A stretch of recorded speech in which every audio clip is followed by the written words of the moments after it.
chez le personnage. C'est pour ça que quand vous allez me lire, vous allez voyager aussi. Je suis un berbère. Un jour. Encore une chose, c'est ça. Oui, Alors, Mourad Cheti, je suis écrivain chroniqueur. Donc, je publie des chroniques romancées sur actuellement les 7 premiers qui sont publiés en Algérie concernent la vie de Massinissa, suivi d'une trilogie consacrée à Yorota et suivi de Juba 1, Juba 2. Et pour l'instant, je viens de terminer un travail sur Farinas. Mon objectif, c'est de faire revivre ces personnages que l'histoire officielle a peut-être négligés ou parfois oubliés pour des raisons X ou Y que je ne développerai pas ici. Ça appartient aux politiques de décider quel est le programme scolaire, par exemple, que nos enfants doivent suivre. Mais finalement, mon objectif, c'est de vulgariser cette partie de l'histoire qui n'est pas très connue.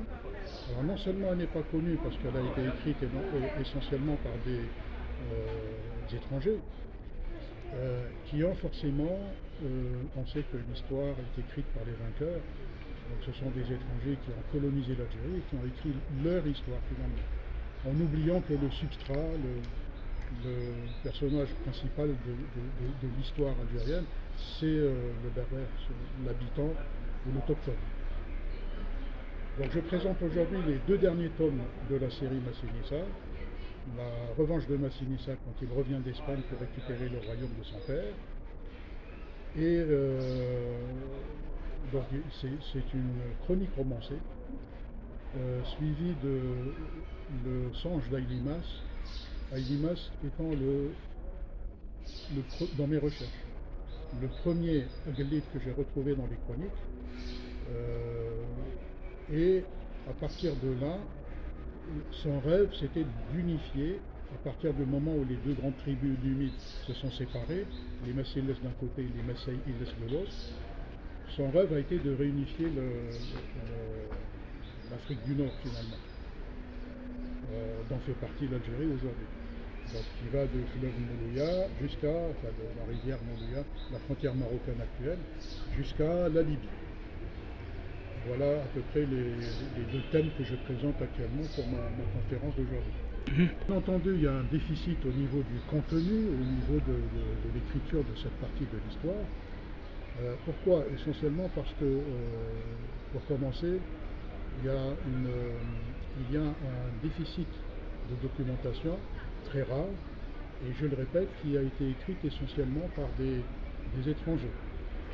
Les quelques Algériens qui se sont essayés à travailler sur cette période-là, je trouve, et je le pense, et je suis prêt à participer à un débat là-dessus, n'ont fait que reprendre les éléments qui ont été écrits par des écrivains étrangers, sans essayer de s'intéresser au substrat, sans essayer de s'intéresser aux berbères, à l'autochtone, qui pourtant est là depuis des siècles et des siècles.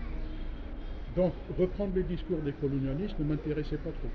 Donc j'ai essayé de chercher, de trouver, et j'ai trouvé d'ailleurs, de chercher dans les arcanes de l'histoire, de quoi alimenter mon imagination, parce que je rappelle, c'est des chroniques romancées, donc il y a une partie chronique qui respecte la chronologie d'une manière exacte, par exemple les événements, les dates, les personnages, mais complétée par de la fiction pour rendre le travail agréable à lire et j'espère présentable à toutes les catégories de la population.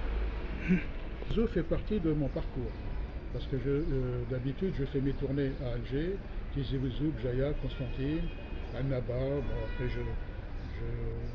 je suis le parcours que me désigne mon éditeur. Tizi Ouzou parce que, comment dire, quand j'ai commencé à écrire le premier roman, mes premiers lecteurs étaient dans ces 2 régions-là, Tizi Ouzou et Bjaya. Et on peut le comprendre par une affinité soit identitaire, j'aime pas trop utiliser ce mot-là, parce que je ne suis pas sur ce terrain-là. Je suis plutôt sur un terrain de faire découvrir notre histoire antique et de la faire aimer. Et est-ce que je le fais avec succès? Je ne sais pas. très bien. Alors les prochains projets sont déjà tracés, je l'ai dit, c'est une trilogie que j'ai déjà confiée en mon éditeur. C'est une trilogie sur Urota, inspirée de l'œuvre de Sallust, qui finalement n'a été qu'un menteur qui a trahi la cause berbère, qui ne l'a même pas cité d'ailleurs. Pour lui, Urota, c'est juste un alibi pour écrire la guerre de Urota, suivi, donc il y a une trilogie inédite évidemment, suivi des Juba 1, Juba 2, et je viens de terminer, je le répète, un travail sur Farilas. Je travaille sur Firmus actuellement.